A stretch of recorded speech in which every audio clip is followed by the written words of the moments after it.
Hey, Wolfies, are you ready for the bite? Welcome to Return to Beacon Hills, a Teen Wolf rewatch podcast. I'm one of your hosts, Kate Colvin, and I'm joined by Calissa Mullis and Will Wallace. Every week, we'll be watching and talking about the hit MTV series one episode at a time. But this week, we're excited to bring you our conversation with Ashlynn Siobhan, agent leader at the Teen Wolf Amino. Follow us on Twitter and Instagram at RTBH Podcast, as well as on Tumblr and TikTok at Return to Beacon Hills. If you'd like to ask us questions or offer suggestions for future topics to discuss, you can email us at returntobeaconhills@gmail.com. If you'd like to support the show, you can find us on Patreon at RTBH Podcast. There, our Wolfie patrons will gain access to awesome exclusives like early access to episodes, full moon AMAs, the Beacon Hills Movie Club, where we watch and provide commentary for movies starring the amazing cast of Teen Wolf and featuring the work of our talented crew, as well as guest video interviews and a monthly watch party. So head on over to Patreon/RTBH Podcast and join the pack. While we don't go full spoilers in this episode, our discussion with Ashlynn will include general plot elements and mention characters not featured in the first season of the show. Hello. Hi. Hi. How are you? I'm good. How are y'all today? Good. Pretty good. Good. Nice. Are you in Texas? That's what Calissa was just telling me? Yes. Nice. Where in Texas? About 45 minutes outside of Dallas. Okay. Nice. Very nice. I'm in Alabama. Both the South, I guess, technically. I was going to say, he's excited to have another Southerner on here with him. Alyssa and I are both Midwesterners. Yeah, so it's all just, pop and all this other stuff. They don't know what we're talking about. We do say pop. That's completely accurate. And we say ope. That is a real ope. You ever heard that, Will? Oh, wait, you mean like, oh? Ope. Oh, yeah, no, I know that. We really do say that about everything. That stereotype is based in reality. So, yeah. Anyway. All right. Well, wonderful. Actually, we are so happy to have you on the podcast with us. We're very excited to talk to you. I'm really happy to be here. Awesome. Well, shall we dive in? Sure. Yeah. Let's do it. So, do you want to tell us about how you got into Teen Wolf? I know we spotlighted on our page, but for people who might not have seen that. Yeah, so both my parents were fans of the movie from the 80s, and they wanted to sit down and watch the show when they heard about it. I was about to start high school, and I was a super intense loner. So, of course, instead of going out with friends, I was sitting home watching TV with my parents, and I just decided to watch it with them, and I loved it. Fantastic. What did they think, having been fans of the movie? And because I've seen the show, it's a shot-for-shot remake. They both loved it. My dad watched it up until he passed away. He made it to the end of season 3, and then me and my mom watched it till it ended. So nice. That's wonderful. That's so interesting because the show is so vastly different from the movie. It's like you get Scott McCall, Stiles Stilinski, and Beacon Hills. Although in the movie it's Beacon Hill. They only have one hill. Yeah, there's just one hill. It's the Beacon Hill. Wolfies, I need to step in here quickly for a side note to say that the town in which the movie Teen Wolf takes place is Beacon Town, not Beacon Hill, as I erroneously say in this episode of the podcast. Shame. But it's just so interesting that, say, hey, I really like this thing. Here's another version that's the literal opposite of that thing, but I still love it. It's I feel like that's really interesting. Did y'all because I guess they had been fans of the movie. Had you seen the movie by that point? No, I haven't seen the movie. Oh, you still haven't seen the movie? Interesting. Mm-mm. Interesting. I Okay. haven't either, actually, but but yeah, to your point, Will, I'm really fascinated when people are fans of the original and watch the new one because they're so radically different. Like I remember my sister's a huge fan of The Man from U.N.C.L.E., the movie, the Guy Ritchie film. And my mom watched it having watched The Man from U.N.C.L.E., the show, and she couldn't do it. She was like, no, it's totally different. And it's so serious kind of. And like Ilya's accent is so thick, just like all the things that were different, she was just completely weirded out by. So I think it's really interesting when people are able to experience both of them, come into Teen Wolf, the show, with a completely different frame of reference for the story and still really enjoy both of these like radically different pieces of media. You have to have a very, I think, open mind to be able to appreciate both things when they're so different. Because, you tend to have a little bit of like a preciousness about stuff that you're used to. Very true. Mm-hmm.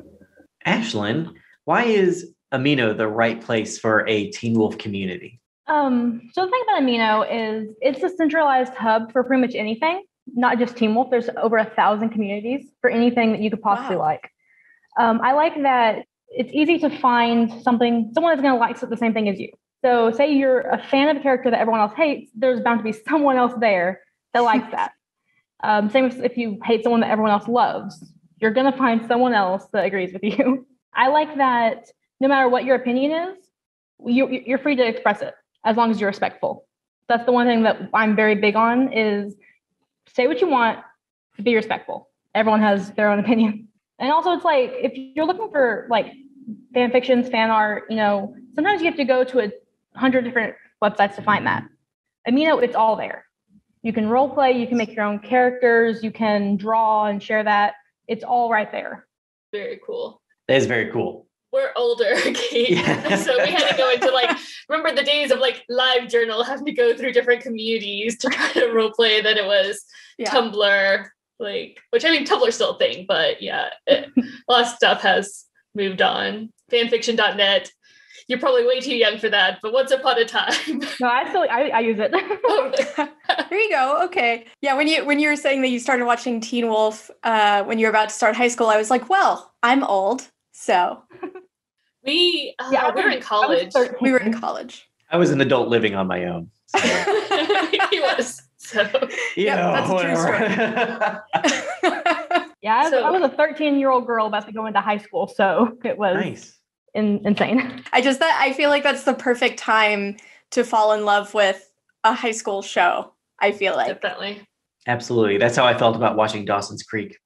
Throwback. Totally I watched that pilot, and I was like, "Nah, I'm good." Oh, I'm fine. He was joking. Okay. He seems like he'd like Dawson, but sure. I will say though, the Beak from the Creek did help me out of a van one time, and I feel like as anyone who has an invisible disability knows, the smallest acts of kindness can be very exciting. So I would just like to, even though we were a little bit hating on Dawson's Creek just there, I would like to have a little shout out to the Beak from the Creek, who is actually a gentleman. What is that thing? James Vanderbeek. We call him the Beak from the Creek. He's the Beak from the Creek. You with your nicknames. That I can't take credit for that. That's Nanachka Khan on Don't Trust the Bitch from Apartment 23. But point being, James Vanderbeek did at one time help me out of a van when I was set PA on the very short-lived CSI Cyber. Nobody remembers that. I know. Yeah. Anyway. Moving on.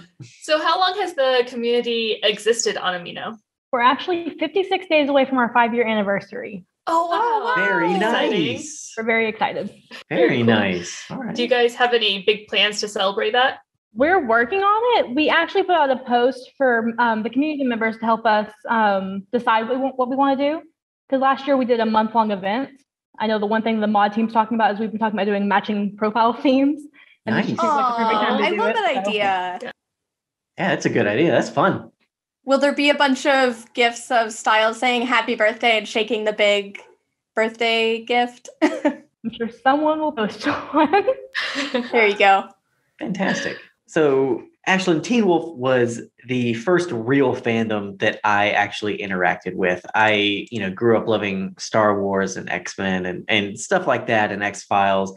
But I never sought out people who liked that thing. I had friends at school, in middle school and high school and all that who liked the same things. And we talked about it, but that's kind of the end of it. So diving into the Teen Wolf fandom, once I started working on Teen Wolf years and years ago at this point, has been a lot of fun. But how did you come to be a part of the Teen Wolf fandom? How did you find it? So I didn't really have any friends that watched Teen Wolf. That was mainly just me and my parents. In 2016, I wasn't in a very good place. I was I felt like I was alone. I was isolated from everyone. And I had already been in a couple other aminos, and they actually released 2,000 new ones. They released their the main hub that we all use now, because before it was like just standalone apps for like Harry Potter, Pretty Little Liars, things like that. Well, they released the hub with 2,000 communities, and I was scrolling through the list. I saw Teen Wolf. I'm like, yep, one for you. Fantastic. So had you been in other fandoms before then, like online actively in a fandom before Teen Wolf? Not really. Well, before Teen Wolf, like I said, I was in the Harry Potter Amino and the Pretty Little Liars Amino. So like I was there, but I wasn't really actively involved like I am with the Teen Wolf Amino. Cool. Yeah. What is it about Teen Wolf that you think draws such a passionate fan base? Like, it's been off the air for 4 years now and people are still obsessed with it and it's finding new fans every day. I think it's how relatable the characters are. I mean, even though, they're going through like supernatural stuff, they're teenagers. And a lot of people that I see finding it, like, at least on the Amino that I've seen finding it recently, they're teenagers. And it's stuff that, even if you can't really relate to the things they're doing, you can relate to being in high school and, going through the struggles of not having friends, In school, I was like Styles. I was the kid with ADHD. I had like one friend. And so... You drug them out to find bodies at night, stuff like that. I was going to say, though, there is something that is really compelling about that, because Styles is nerdy and hyperactive, and everyone who watches the show loves him so much. So it's kind of like, if you identify with this person and you know that everybody loves them, then that means that if you seek out that community, then you're going to be welcome there too, right? It stands to reason. So have you created any OCs for the Amino community? I should say original characters, in case anybody listening isn't as familiar with the fandom speak. So I have. I love making OCs. I don't role play. I just use them for fan fiction. I actually counted them earlier today. Not counting the one in my drafts, I have 30. Oh my gosh. Nice. Really nice. I'm actually part of our OC club. So working with those people, making new OCs like every couple of weeks is what we do. So these OCs, the 30 OCs you're talking about now, are these characters who exist within Beacon Hills, or are we talking like Teen Wolf, like a Teen Wolf universe? So specifically on Teen Wolf Amino, we require at least 3 direct canon connections. Okay. We have over 60,000 members. So if everyone was just, they know Scott or they know Styles, it can get out of hand really quickly. That's why we actually made our sister community, the Beacon Hills Cafe. We like to joke that's where the ones who just live in Beacon Hills go. Nice. If they I love that. Hills, that's where, you can move them over there. But on our community, we like things to be very on topic so we can make sure things don't go crazy. Nice. Now, this community of OCs y'all are creating together, is this for role play and fan fiction? It just depends on who's making them. A lot of people make them just for role play. Mm-hmm. I don't like role playing. It makes me very anxious. Oh. So I use them for edits, fan fiction, things like that. So cool. That's awesome. Do you have a favorite that you'd like to tell us about? Yeah. Out of my OCs, I have to go with one I made last year. His name is Max Dunbar. He is the child of Liam and Theo. Oh, nice. And he actually won Best OC in our 2020 Community Awards. So I'm very proud. Fantastic. That's Yeah. That's awesome. Now, how did that come about? Like do people submit their OCs? And then I get like with little blurbs, or is everyone kind of like when you have all this, like, because the community is like really tuned in, so like everybody knows, type of thing, or like how does that work? 'Cause that sounds really awesome, like with all these created characters. So the backbone of all of our OCs in the community is really our template makers. I can't do that. I love them so much. Usually someone will make a template and you just fill it out with the information. So like their height, their hair color, things like that. And you can submit them to it's technically called the wiki. We call it the bestiary. And you can submit it in there and others can, see them. And it's just like a catalog of everything on the community. Yeah. Will, is kind of, like he said, Teen Wolf was kind of the first fandom that he ever got involved in. And Calissa and I have kind of gently ushered him into the world of fandom. So yeah. So sometimes he'll be like, oh yeah, he'll be like, what's an RP? Well, and we'll be like, oh, it's a role play, and explain things. But it's really fun to share. And I think it's fun to share that whole world with someone who hasn't had that much experience with it. It's just like such a cool thing to be able to introduce someone to. It's been fun. They're showing Grandpa how to internet. Okay, so how do the mods of Amino collaborate with each other and with other users? So first of all, I want to say I love my team. They are literally the best group of people I could ever have found. We have a private chat for all of us. So if there's anything that we need to take care of outside of the community eyes, we can do that there. As far as collaborating with the community, we try every couple months to hold a community meeting. We actually have one coming up next month where the members, it's a voice chat where members can come in and they can discuss any issues that they have, any thoughts that they want to, bring forward, any ideas for the community. Other than that, it's just, pretty much we all just hang out and chat and all that. So who's your favorite character on the show, the canonical character? Like Styles, since you find him so relatable? Had you asked me before season 5, I would have said Styles, but actually it's Corey. Oh, really, okay. I really adore the character of Corey. He's just he's adorable, and he's just so good. Even when he was on the wrong side, he wasn't doing it for malicious reasons. He doesn't want to hurt anyone. That's true. That's what makes those types of characters so pliable for the bad guys. Is, it's like, I have good intentions, but murder might have to be the thing So no, that's awesome. That's so cool. Okay, nice. Yeah, I feel like Corey doesn't get enough love. Yeah, I can see that. It might be easy for a character like that to get lost in the shuffle of everyone, but it's nice to know that there are people who still love, the little guys. So that's wonderful. I like that. Do you have a favorite season? I have to say season 3, specifically 3B. Nice. I love the Void Styles storyline, and Dylan was phenomenal in that season. God. Yeah. Incredible. Like a acting tour de force. I think we all voted 3B, didn't we? We did. Yeah. We all voted 3B. All voted 3B. Yeah. I think the saddest thing is not meeting Will until season 4. Because I wish we could have been there to see some of 3B. Some of my favorite memories from working on 3B was going out and seeing Aaron Hendry all wrapped up as Void. With the bandages and the bomber jacket and the teeth and all that, and he's like a theater. He's like been doing theater and body work for like years and years and years. And he's so good. And you'd see him on our the little basement set we built for Icon House, where Styles is down there. That's where Void kind of lives when he's tormenting people. Just seeing him like walk around and moving through the tunnels or through around pipes and stuff like that. It's so good. He's like the nicest guy. He also plays Brunsky, who is just awful, but it's just one of these great, it's always like the worst characters are played by the best people. And it's definitely the way it is, because Aaron Hendry is super intense when he's under the bandages or when he's got his, I'm Brunsky and I'm going to mess you up scrubs on and all that. And, but then, everybody, they call cut and you go to lunch and he's just having a great time talking to everybody. So that was one of my favorite memories, was seeing him kind of torment Styles and try and, just needle into his brain and kind of be like, I'm already in your brain and all this. And it was fantastic. Are there any current shows that you feel come close to achieving what Teen Wolf did as far as bringing together such a passionate fandom?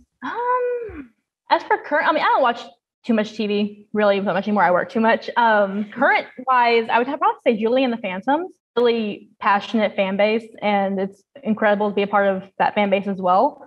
But Marvel's always annoying their fans and driving them crazy. So if we all got what we wanted and Teen Wolf either came back for a 7th season or maybe was rebooted, what would you like to see? What's some stuff you'd like to see happening? Believe it or not, I thought about this a lot. We've done so many events surrounding this idea. I think for when I wrote about a year ago, just focusing on like the characters that we didn't get enough time with, because we've seen Scott, we've seen Styles, Lydia, but the puppy pack, Theo, Liam, Nolan, Corey. That's a great. Even characters like Isaac and Kira. who I don't think that we really saw enough of. Yes, I agree.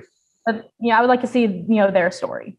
Will stands Kira, in case that wasn't clear. Yeah. So best character, my absolute favorite character on the show. Love Kira so much. So yes, could have definitely had more Kira. That would be fun. That would be fun to actually see the puppy pack. Oh my god, I can't unhear that, and I love it. That would be great to see Liam and all of his friends kind of going through the same things that like Scott Stiles, Alice and Lydia and everybody went through, but like just kind of a new perspective on that and seeing how they would handle certain situations. It would be I think that'd be a lot of fun.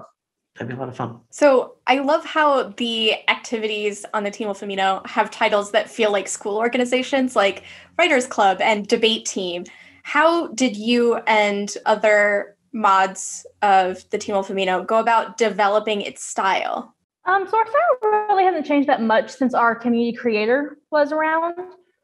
We've just added more fun things for people to do. We like to encourage members to come and make their own groups, and join groups we already have. Our debate club actually was something between me and one of our curators. It was an idea we had together. And then our writers club is actually one of our interns. It's her intern project. We had something we've started recently that all of our interns, when they come in, they pick one thing to help make the community a little bit more active or a little bit better. And that's what they get to be in charge of. That's awesome. How many interns do you have for the community? We currently have 3. Okay. Is that interns, oh, you're good. I was just say they're Elle, Andy, and Hills. They are, we don't like to throw new mod team members just into the fray because there's so much you have to know and there's so much you have to do, especially when there's 60,000 members. So many. So what we do is we bring them in on an intern basis and they'll help us look for posts to feature, posts that may violate our guidelines. And they get to work alongside us and see what it actually takes to be a mod team member. So when a position opens up, we can just bring them in. Very cool. Give them the position and they can just start. When I saw all the names of like the Beacon Hills Cafe and things like that, I was like, that is such a cool idea for naming these different sub-communities because I think I was expecting it to have more of a feel of like Tumblr or something like that because I'm old and that's my frame of reference. But it felt so much more like a community corkboard, where you're seeing like little posters and things. It felt like when you go in somewhere in your real world community and you're seeing these sort of windows into what's going on in the community by giving them those kinds of names. So I was like, that's brilliant. It's like you've made a little digital Beacon Hills that has clubs and local businesses and stuff. I love that. I absolutely love that. It was so customizable. It used to not be that way. They started with where you could change like the level ranks. They started where you customize those, and then you could customize what you called like the wiki, which we have the bestiary, obviously. And just from there, they just made it more customizable to the community. So you mentioned guidelines for the community. There's such a range of Teen Wolf fans we're finding. Whenever we first got into like doing the podcast and everything, I didn't think there'd be so many new fans. I didn't think about being on Netflix and now Hulu, Amazon Prime. So I didn't realize there'd be so many younger people watching the show. I thought it'd be people who watched it during the original run. What kind of guidelines do you have? Do you restrict like mature content? How do you? Yeah, so on Amino, mature content's not allowed at all. Amino is a PG-13 app, 13 plus. But we do understand that we do have younger members that join, even though they're not really supposed to, but you're going to stop a child from doing what they want to do. So we try to steer on the lighter side of PG-13. That way, if we do have like a younger child, their mom's not going to see it and be, what are you looking at? But that's most communities are PG-13. We have more specific rules, like, keeping things strictly on Teen Wolf related. For a lot of posts, we require at least 75 words, just because when 65,000 people are posting a picture, it's kind of hard to find the post that we want to feature. It's kind of hard. Mm-hmm. You're just seeing picture after picture. It's kind of hard to find the posts that maybe took a little bit more time. Mm-hmm. Gotcha. That makes sense. So many pictures posted of Derek without his shirt on. My God. We haven't talked about Derek at old. all. So it probably, if we'd like to. Explain. So you could talk about dramatic push-ups. Love those. How do the RP chat rooms work? Going back to the community creator, we've never really allowed like private role playing or one-on-one just because the mods can't see that. We have issues where something inappropriate will happen and someone won't report it. They'll just leave the chat. Well, then we have no proof of what happened. We can't do anything about it. So that's why I always try to tell people, screenshot. If you can't show me what happened, I can't just take your word for it, sadly. So we like to have them all public, either in a public chat or on the comments of a post. Like they can put like the description of what the role play is, and they can role play in the comments. We also started what we call our role play monitors. They are just someone that you can be like, hey, we want to have this role play over here. Just, they just keep an eye on to make sure that nothing goes wrong. But we do also, when we started our sister community, we also are trying to push some of the role playing, not push it over there, but like if you want to have like a less Teen Wolf related or just like an OC only role play, you can do that over there. And they're also allowing on a trial basis private role playing just to see how it goes, because they do have significantly less members than we do. So it might be more manageable. Yeah, they can go in and start from the beginning of, yes, you can do this, but here are the rules, rather than having all these people and then something goes wrong and, we have a bunch of issues to take care of. Before we got on a call with you, Will was like, so what does RP mean? We don't have to be throwing all this out there. I mean, I don't, whatever. Oh, believe me, before I joined Amino, I didn't know what it means. It's okay to be a noob. Well, when you call him a noob, that doesn't. Did you say noobs? No, I don't think they do. So also, I just for a friend, what's a noob? What does that mean? No, I know what that is. I've been called that plenty of times on my PlayStation by 11-year-olds who are better at me playing Battlefield. So there you go. So speaking of things that we defined for Will when he was first just experiencing the beginnings of fandom, what are your ships? Well, you wanted to talk about Derek earlier. Styles and Derek is my main ship. I love Steric. Yes, Steric all the way. We're a very pro-Steric podcast, you will find. So that's indeed excellent news. Yeah, I was actually talking with my friends about our ships the other day, because me and her are like one and the same when it comes to what we like. And a lot of our ships are non-canon, and we found that out when we were talking. Because when it comes to canon ships, we prefer the chemistry between the ones that are non-canon, because a lot of times the chemistry is just far superior. We definitely understand that. Yeah, we love Steric. We love Cora Lydia too. Cora Lydia is our less popular one that you have to do a little more looking for that content compared to Steric, obviously, which is pretty popular. People like. And so I assume that you're a Theum fan as well, based on your award-winning OC. Yes. Yes. Which is, I hear, Steric for young people. Yeah, it's funny because me and my friend that I was talking about earlier, my top ship is Steric and hers is Theum. Okay. But both ships make our top 5. Nice. Very nice. Okay, so we talked earlier, and season 3 or 3B is your favorite season. Do you have a favorite episode? Main of Givaudan from season 5. Nice. That's a good one. Call back to the Argent family history that was discussed in season 1. So I really like seeing it, brought back up. I think that was one where we got to actually watch that episode at Jeff's house. Yeah. It was very awesome. It was one, yeah. And Crystal came. Yeah. That was really cool. Was I there for that? Yes. We only went over there like one time without you being there. Oh, okay. Yeah. I'm old. I don't remember. So I don't remember. Don't listen to the old guy on this podcast. Do you want to actually, one thing that we want to do with the podcast is talk about all sorts of different ships, but especially ones that are very popular.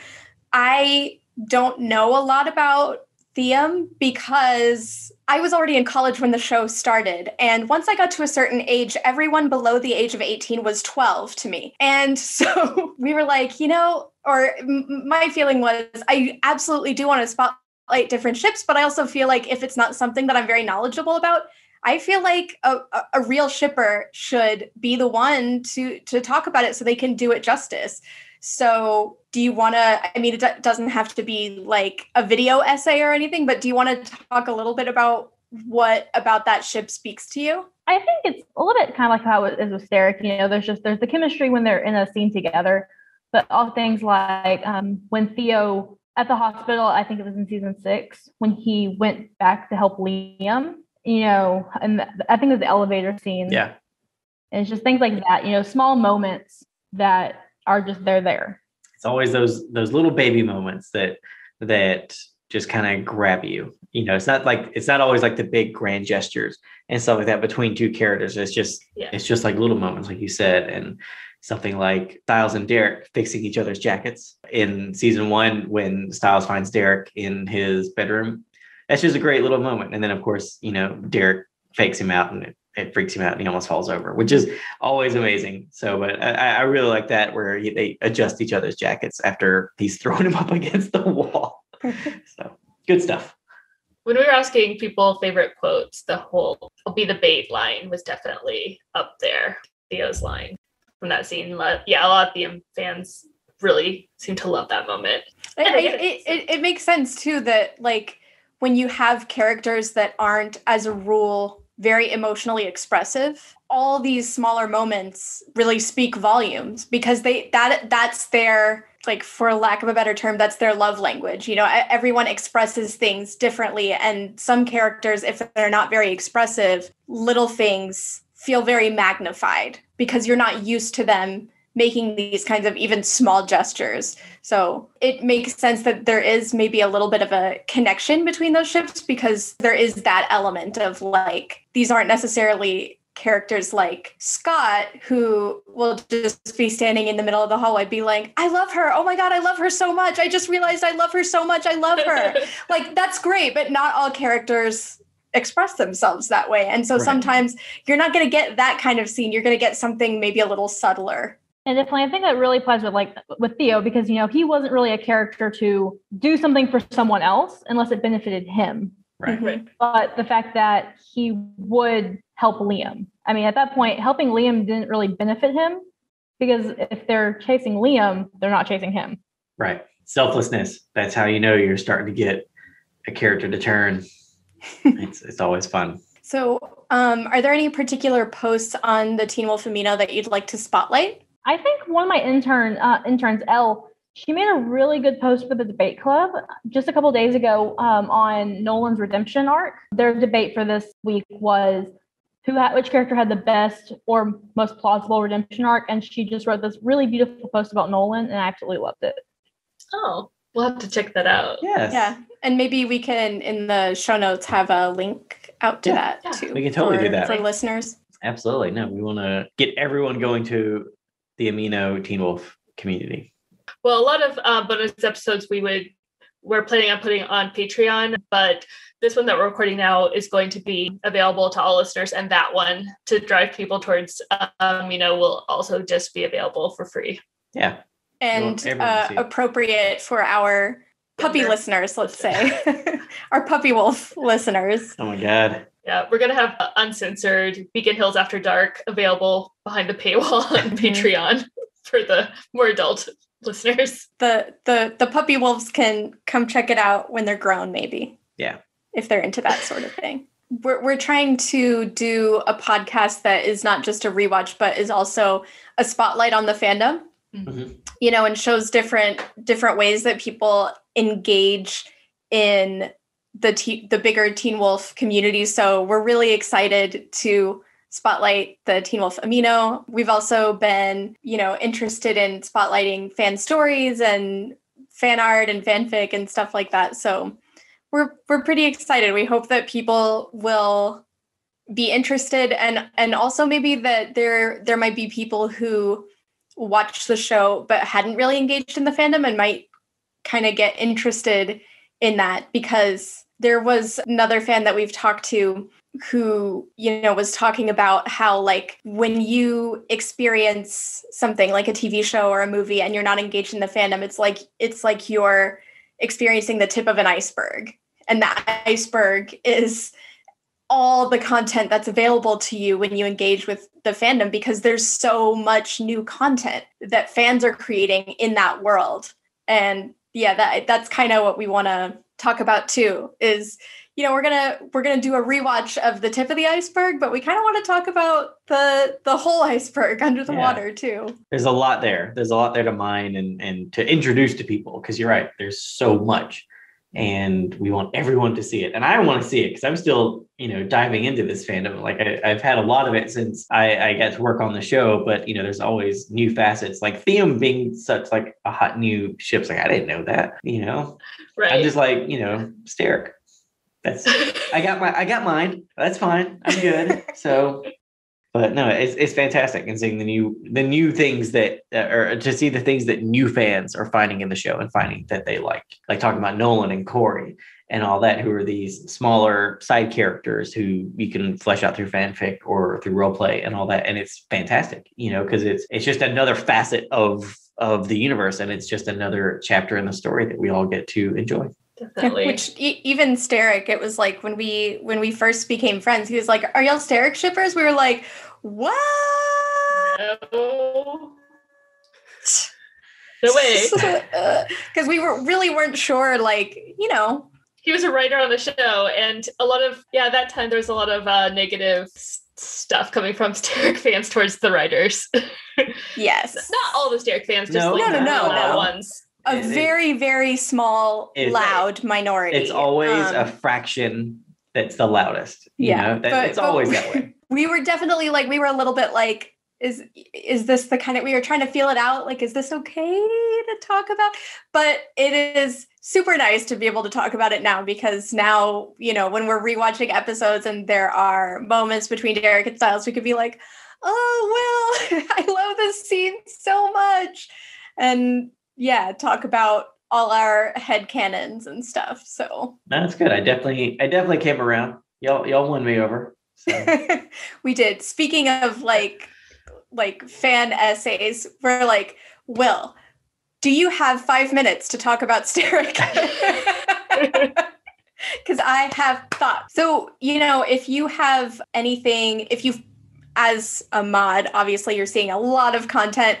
If you find something on there that you think that maybe we should look at or potentially spotlight, feel free to send it over to us too. Because again, if it's something that's not particularly our ship, perhaps in part because everyone under a certain age is 12 to me, we might not be seeing as much of that content because we don't lurk as much in those corners. So I really want to make sure that we do justice to everybody's ships. And part of that, I think, is getting recommendations from people who are in those areas and seeing more of that content. So totally feel free to shoot some of that stuff over, because we love all the Teen Wolf stuff that we can get. Yes. We love all the ships and all the fans, all the fan stories. All ships are valid. Yes. So all ships are valid. It's good stuff. Is there anything else you'd like to talk about Amino that maybe we didn't cover? Yes. Is there anything you want to make sure people know about Amino and the Teen Wolf community? Just, what I said earlier, everyone's welcome, no matter what your thoughts on the show are, your likes or dislikes. We just ask everyone to be respectful, but you're more than welcome to come check it out. We even have people that make their own smaller groups within the community, which they call packs. So nice. Very nice. There's something there for everyone. Oh, I was going to ask. So I saw you guys give out pack. Was it pack coins? Or pack credit. Pack credits. So how did those work on the site? Amino has its own currency. It's Amino coins. But you have to spend actual money to get those. So what we do is we have our pack credit system, where if you get a post featured, you get 10. You can win them in a contest event. Just overall being a helpful and kind member in the community, you can get them. And they can use them to buy titles. They can use them to get a feature on our Instagram. Oh. We have a whole store. They can buy edits, things like that. Oh, that's so cool. Are we following them on Insta? Yeah. Sorry, I don't. She deals with the social media stuff, because I'm like, Calissa, I don't even know how to use Insta. And she knows. I'm like, Calissa, what if we have a little contest or something where I'll make a fan video for, based on someone's pitch or something. She was like, sweetie, no one watches fan videos anymore. And I was like, is that true? It's all the TikTok edits. I've had to educate myself on the TikTok. Yes. Yeah. So back in our day, it was just uploading fan videos to either LJ or YouTube. Yeah, but we're trying to adapt. Yeah. We are joining the 21st century. Yes. How do we find you on Instagram? We're already following. Yeah. Well, I'm not personally, and I want to, and also people listening might want to know. Oh. Okay. Right. Of course. So the Teen Wolf Amino is just teenwolf.amino on Instagram. Yay. Are y'all on any other social media platforms? I think we have a Tumblr. I'm not sure about that. One of my curators runs that. I'm not well versed in Tumblr, never have been. So I stay far away from it. Gotcha. Fair enough. We talked to someone who is involved with MTV marketing, and Tumblr was a big part of that. So you should definitely stay tuned for that episode because it's really fun to hear him talk about like the Teen Wolf days on Tumblr. And that was like, cutting edge at that time. Right. For them to have a Tumblr. MTV and Viacom, neither of those companies had ever waded into that territory before. So it was a big deal that there was an official Teen Wolf Tumblr account. Things it was like the Wild West back then. It was the Wild West of that particular type of social media interaction. Yeah. Well, thank you so much for joining us. Yes, thank you. We really have had so much fun learning about Amino, and I hope that all of the listeners who haven't already joined will join because it sounds so much fun. Yeah. Absolutely it does. We'd love to have anyone that wants to join us over here. Fantastic. Wish I had enough time with that. Our podcast, and like besides work, the podcast is just consuming our lives. Yeah, it turns out that it's a lot of work. Yeah. It's fun work. Yes, it's fun work, and it is a lot of work, but it's also a lot of work when it's like we have so many ideas, and it's like we can totally do them all right, and it's like of course we can, so just because we're also working full time, that's fine, right? Exactly. We're still young and spry. We can make this work. I'm sure it's nowhere near like running a podcast, but I'm on Amino from the moment I get up in the morning to the moment I go to bed. So that's always there for everyone there. Yeah, that's really cool. It is. Yeah. I definitely wish there was something like that whenever we were younger. Yeah. You know what? I actually didn't even really know anything about fandom until we became friends in high school. Mm. So, there was a time when I was like, Calissa, what's an RP? What's a ship? I mean, I didn't know that stuff. I mean, I had ships, but I didn't know that there was a word for it and that there were like communities and things. I didn't know about any of that stuff, but we became friends and we had a lot of similar interests. And, so Calissa was kind of like, well, you ever been to this site or this? And I was like, what? I just had no. Sang a whole new world tour to cover right through the internet. Really, it was though. And it was like, I had never experienced fan fiction before until we became friends. So yeah, like I've definitely been on the other side of that learning curve too. And I remember how exciting and how much fun it was when I first discovered that world. And so it's fun to help introduce someone else to that. And, when we're engaging with fans online now with the podcast, it's like I'm amazed by the range of people who share that love of Teen Wolf. In terms of age, like Calissa said, where there are people who grew up watching the original Teen Wolf and then started watching the show. Meanwhile, there are people who are teenagers or younger now that are just now discovering the series, and they all share that love, and different like countries and languages too. We're all the time, being like, hey, do you know what language this is? Can you translate? So it's just a really cool experience to see just how far and wide that fandom goes. I mean, I knew that it was big, but I didn't know it was this big, really. Yeah, there's definitely been times when I've been going through posts. I'm like, does anyone speak whatever language this is because I don't know. Yeah, thankfully, Kate is great with languages. She majored in French along with her English degree. So French. Minored in Spanish. You've got a good handle on German, I feel like now, and some Russian even. I would say, yeah, French obviously would be best. Spanish I did minor in, and then Italian I've been learning on Duolingo.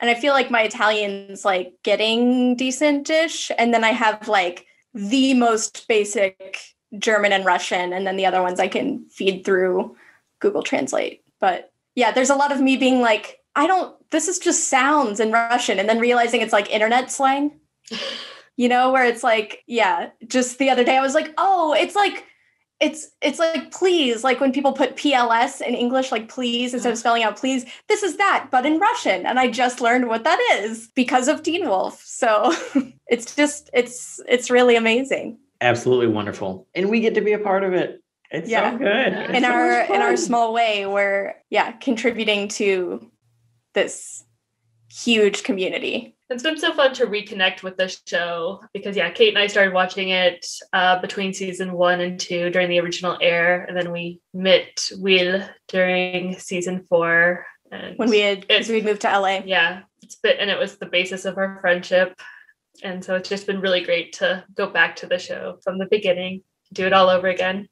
Well, thank you again so much for joining us. It's been really fun. And please keep in touch if you please. Have anything that you want to share or anything like that. We'd be delighted. Absolutely, we would. Thank you so much again. Yes. Well, we hope you have a wonderful night, and we hope to be talking soon and getting to share more stuff from the Amino community. Thank you. Thanks. Bye. Bye-bye.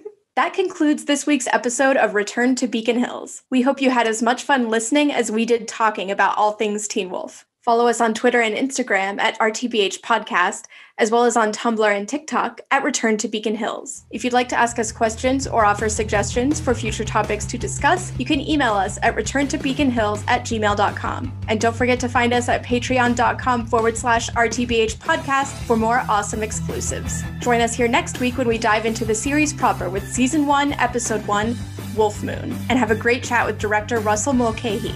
Rate and review us on iTunes. 5-star reviews get a shout out. Have a great week, and we'll see you again soon on Return to Beacon Hills. Dude, it's Beacon Hills.